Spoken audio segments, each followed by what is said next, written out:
국민의 세금이 들어간 부산국제영화제에 사실이 아닌 얘기를 사실로 포장해서 다룬 다큐멘터리 다이빙벨이 논란이 됐는데요. 불안한 외출이라는 영화도 역시 논란이 되고 있습니다. 이 작품은 국가보안법 위반 전력이 있는 윤기진, 황선 부부를 다룬 기록 영화인데요. 윤기진 씨는 한 총련의장으로 10년 동안 수배 생활을 한 유명한 종북 성향 인사고요. 황선 씨죠. 부인은 조국통일 범민족 청년학생연합 남측본부 부의장 출신으로 2005년 방북해서 평양에서 제왕절개 수술로 둘째 딸을 출산한 전력이 있는 분입니다. 북한 정권을 옹호하는 인사들을 미화하는 영화도 표현의 자유인가라는 논란이 되고 있습니다.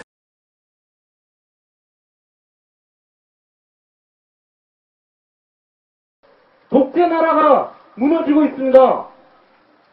이명박 정부가 어디에 속하는지는 모두가 알 것입니다. 오래가지 않습니다. 과도입니다. 멀지 않습니다. 미래를 준비합시다. 멀지 않습니다. 2012년입니다.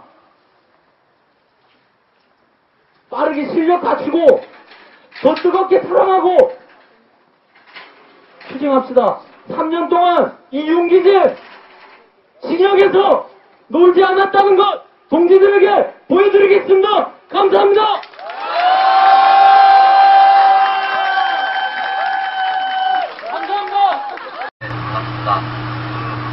조선일보 덕분에 소위 이제 정북 부부로 요즘 유명세를 타고 있습니다. 네, 이 자리에서 커밍아웃 한번 하겠습니다. 저희 부부 둘 다 장담하건대 정북 부부 아닙니다. 믿어주십시오. 지금 막상 2012년 맞닥뜨리자마자 가장 먼저 불거지는 건 지금 전쟁훈련 소식입니다. 전쟁훈련. 근데 이번 2012년 3월에 4월에 촛불이 없겠습니까? 정권 교체하자는 열망, 의지가 우리 국민들이 청계광장 인근에서 열렸던 추모 집회에 한 사람이 서 있습니다. 자, 이적 단체인 범청학련 의장을 지낸 윤기진 씨가 행진대열에 등장한 사진입니다. 좌파가 총 집결한 원탁 회의인데 진보 좌파 단체가 총 집결해서 서울 집회를 열었습니다. 박근혜 사퇴하라, 박근혜 때려잡자는 구호까지 뒤덮였습니다.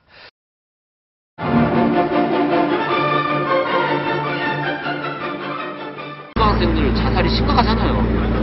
우울증이 옵션이잖아, 이제는. 이 친구들이 투쟁을 해야 된다. 이 친구들이 세월을 보면서 뭐라 그래요?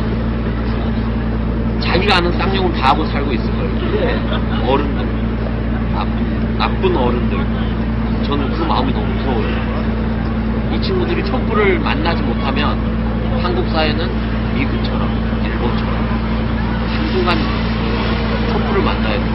이 친구들. 그 단어. 아빠 누가 잡아갔어? 경찰들.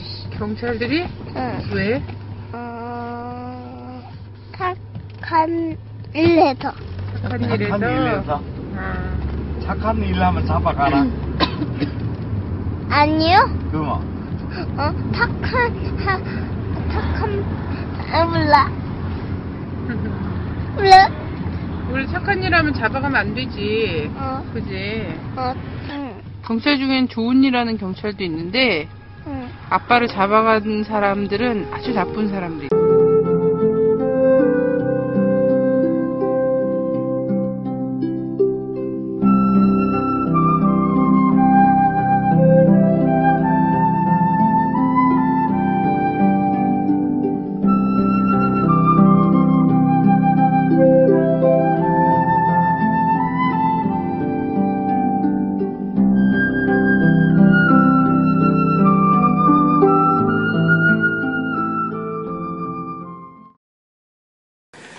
이 기록, 어떤 시청자분께서 이제 이 기록 영상들을 보내주셨는데 어떤 생각이 드셨습니까? 보시고 나서.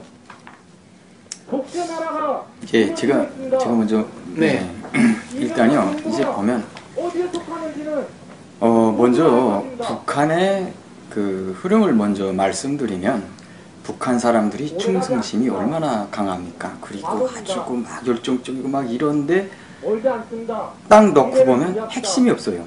이 사람들이 왜, 무엇 때문에 우리가 이해할 수 없는 그런 충성심을 유발하고 있어요. 근데 사상과 이념을 떠나서 이게 바로 그런 거예요.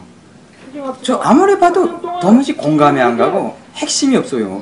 무조건 맹정맹동 추종하고 있는 겁니다. 그래서 하는 말인데 이 사람들은 이렇게밖에 살 수가 없는 거예요. 다른 걸 할 줄 아는 게 없는 것 같아요. 제가 보기엔. 만약 이런 사람한테 대기업의 한 간부직을 맡겨주면 할 일이 있으니까 이 일을 안 할 것 같은데 네. 그런 확신이 섭니다. 정말 직업을 찾아줘야 돼요. 직업이 할 게 없는 이것밖에는 할 줄 아는 게 없는 것 같아요. 저는. 어떻게 보셨어요? 제 생각엔요. 남한에 와서 처음에는 이 사람들하고 같이 하나를 이루고 살아야 된다는 게 그것도 같은 대한민국이라는 그 영토 안에서 같이 산다는 게 참 신기했어요. 북한이라고 하는 경우에는 적대 세력과는 어떤 국가 안에서 공존할 수가 없는 상황에서 살다가 남한에 오니까 솔직히 저희들은 적대 세력이에요. 네. 전쟁 터지면 이들하고 피터지게 싸워야 되거든요. 이들이 먼저 죽이지 않으면 우리가 먼저 죽여야 돼요. 이런 상황인데 같이 지금 살고 있다는 것 자체가 상당히 신기하면서도 불안하고, 근데 그렇게 지금 제가 6년을 살다 보니까 이 사람들이 상당히 오버하는 게 느껴졌어요.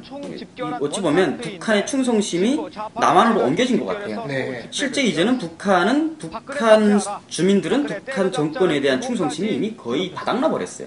근데 그게 바닥나서 증발되는 줄 알았는데 남한으로 아예 와전돼 버리는 느낌이 들어요. 옮겨왔다. 네. 북한의 충성심이 아예 남한으로 그대로 그냥 이전이 됐구나라는 느낌을 들었어요. 참 오버한다. 이제는 북한의 당사자들, 북한 주민들 자체는 이제는 더 이상 그런 충성심이 나오지가 않는데 이제는 너무도 이 사람 여기에서 극성인 거예요. 피스톤이 있는 것 같아요. 이 단체가 너무 똑같아요. 다 똑같습니까? 너무 똑같으니까. 북한에서 하는 주장과. 그리고 날짜까지 딱 맞춰요. 어떤 데는. 네. 그래서 이게 딱 북한하고 주장뿐 아니고 그 흐름이 연결되어 있는 경우도 없지 않아 있는 것 같다 이런 말씀이십니다. 이해란 박사님은 어떤 생각이 드셨습니까? 저는 이제 이 사람들이 상당히 이기적인 사람들이라는 생각이 들었고요.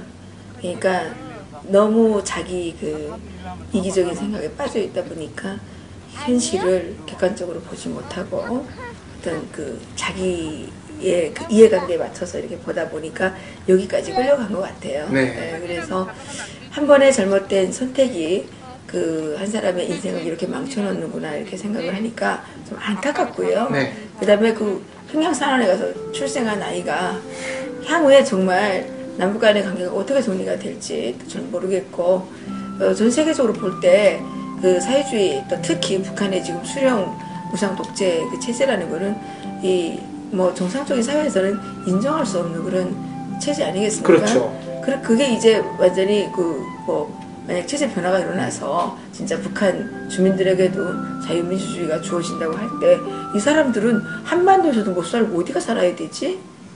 그 어린아이가 그냥 그 어린아이가 너무 불쌍하게 평양산원에서 태어났다는 네. 어머니의 잘못으로 그 죄 때문에 아이가 이제 엄청나게 그 어떤 상처를 입을 것 같고, 네. 예, 그리고 그 아이의 선택이 아니었지 않습니까? 근데 어른들의 잘못에 의해서 어떤 한 아이의 그 또 불행한 인생이 예고되는 것 같아서 상당히 안타깝게 생각이 돼요. 그런데다가 또 이런 무슨 영화까지 만드니까 네. 그 흔적을 지우는 게 필요할 텐데 좀 그러네요. 한편으로는 저는 남한이 세계에서 제일 최고의 민주주의 국가가 아닌가 이렇게 생각이 됩니다. 이런 사람들까지 이렇게 활개치고 다니는 것 자체가 저는 솔직히 뭐 미국이라는 나라에서도 이런 게 솔직히 그런 사람들이 그렇게 활개를 치겠어요. 그런데 네. 대한민국은 참 뭐 역설적으로다가 아주 관영이 세계 최고 아닌가, 국가 관영이 이런 사람들이 활개칠 수 있다는 게 좋겠어요. 오늘 말씀 감사합니다. 좋습니다.